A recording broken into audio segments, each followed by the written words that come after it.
เอาค่าใหม่สูงไม่น้อยเสียงค่ามันได้ก็ทบยากันขาวแทงยาวคณะเป็นออกนะมันได้ก็เป็นรถลีโวคณะเป็นออกนะเอาอันนี้ก็หนูกว่าเข้ากว่าดังในรถเสียยาวกับครบสายฟงสายไฟกับครบโฟมกับครบอย่างมันครบหมดคณะพี่น้องคณะบ้องไรเข้ากว่าคณะพังกันคณะพี่น้องคณะรถพี่น้องเขาก็เลยอันไรครับแล้วก็ไรโฮปล่อยรถไว้หึงๆจังคณะหนูก็เข้าคณะพี่น้องคณะเดี๋ยวเขารถพี่น้องเขาโลไว้ครบโอถึงตั้งในบนคณะรู้ไว้รถตึกใหม่คณะสิหลายรถนะครับพี่น้องคณะบ้องไรครบสายฟงสายไฟเยอะกับบ้องไรเข้าตั้งในคนขับได้อโลเว้ยมันหนานะครับพี่น้องนะมันกึ่งตั้งอันนี้พวกอะไรครบไกวเสียงกันนะพี่น้องนะหนูเนี่ยอโลยำยานะครับเมื่อในกอคาเดมาลัดเนี่ยเป็นเดมีตีปิกมันคณะพี่น้องนะอยากให้มันเข้าถึงตั้งนั้นห้องก้นขับนะครับเนาะพี่น้องเนาะเพราะมันเลยหลุดเข้าในห้องก้นขับบ่อไหนจึงได้อโลหยับตีหยับเอาครับนะครับอันนี้เจ้าของเป็นซื้อมาปั่นทางก้อยคณะมันได้มี2 เมลคณะพี่น้องนะอันนี้มันเต็มเป็นหู้ค่ะเนาะเจ้าของเป็นใครจังไหนเขานะเป็นคนนะมันได้มีเป็นหู้แหยก่อนเป็นหู้คณะเพราะว่าเป็นหู้เนี่ยก็ตั้งนักกลางมันได้เป็นหู้นะคะเนาะ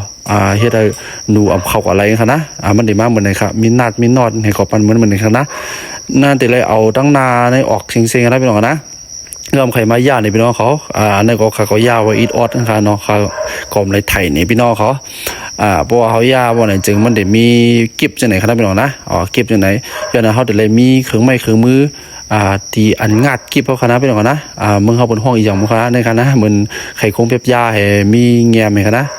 เอาจังไหนงัดออกมันได้ง่ายนะเพราะว่ามีไม่เครื่องมือว่าไหนจึงมันตีให้ไทยรวดเป็นก๋วยนะครับเราพี่น้องเนาะมาค่ากันได้งัดออกให้ก็มาปิกกันคณะพี่น้องนะเพราะว่าพี่น้องเขาเฮ็ดทั้งกล้วยเนี่ยก็พังกันคณะพี่น้องคณะย่อมเพราะว่ามันจำหมานมันคณะพี่น้องนะ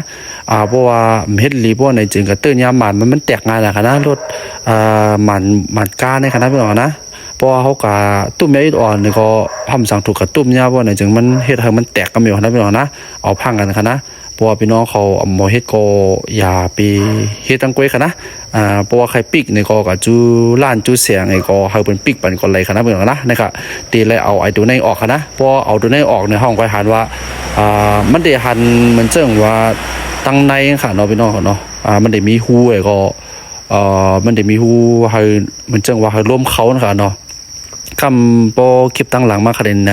เนคณะพี่น้องนะนะครับอันนี้เอาออกมามันนี่มันในคณะพี่น้องนะอันนี้เป็นมอเตอ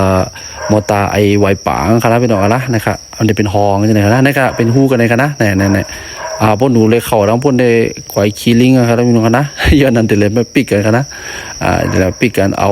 ไอตีเจ้าบนซื้อมาปั่นนั่นเนี่ยเขาปิกกันนะพวกพี่น้องเขาขับรถพวกไหนจึงพวกเปิดแอร์ยก็มันได้มีตัวปั๊มคณะพี่น้องนะย้อนทางเลยเขาเฮ็ดฮู้ไว้จังนั้นพวกนี้จึงมันได้เฮ็ดตัวปั๊มมันก็เป็นเกก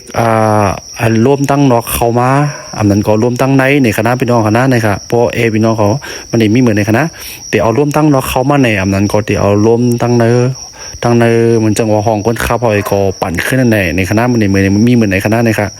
เอาอย่างนั้นเนาะค่ะเขาก็เฮ็ดฮู้ไว้จังนั้นค่ะนะเขาได้เอารวมตั้งนอกเข้ามาค่ะนะแล้วก็เปิ้นหนูใกล้เข้าเนาะหนูใกล้เข้าก็เปิ้นก็เจ้าของมันบอกว่าปิกไปไทยละ เอาก็จัดปันค่ะได้พี่น้องนะที่เฮ็ดปันค่ะนะครับเอาในว่างให้ก็มันได้มีหน้าที่เปิ้นปันมาให้ก็แม่นเอาดีๆค่ะนะเปิ้นเฮ็ดมาเปิ้นเฮ็ดมาปันไว้หมดแล้วค่ะนะครับเอาในมาใส่ก็ปิกไว้ค่ะนะหนูเตรียมไหลเข้ากว่าไหลค่ะนะพี่น้องนะพวกใครใส่ในพี่น้องเขาพวกใครใส่เยอะเขาได้มาถ่ายในพี่น้องเขานะอันนี้มันลองเหยียดดีๆคณะพี่น้องเขานะเพราะพี่น้องเขาก็เลยปิกไว้ลีกว่าคณะพี่น้องเขานะปิกไว้ลีกว่าครับเพราะว่าหนูเลยเขาว่าเนี่ยจึงมันกึ่งตั้งกันคณะพี่น้องนะกับครบสายไฟมันก็ตูเอจึงขายยาในพี่น้องเขานะแต่เลยยาหมดคณะพี่น้องนะเอาในครับหน้าตามันดีเหมือนในคณะมันได้มี2 รุ่นคณะบางรุ่นก็ที่เป็นหู้กล้วยกับบางรุ่นก็เป็นหู้ค่ะเนาะพี่น้องเนาะเจ้าของมันทำเก๊กอันเป็นหู้เขาอ่ะปิกเปซิล่านะครับว่าในข่าวพี่น้องครับอันนี้ก็ผักปันพี่น้องเขาเนี่ยสองพี่น้องเขาใครผู้ลองสั่งเสียมวันในเขาใจคอมเมนต์ไว้เลยคณะพี่น้องเขานะเอาค่าเหมือนสุพี่น้องเซงค่าเหมือนสงค่า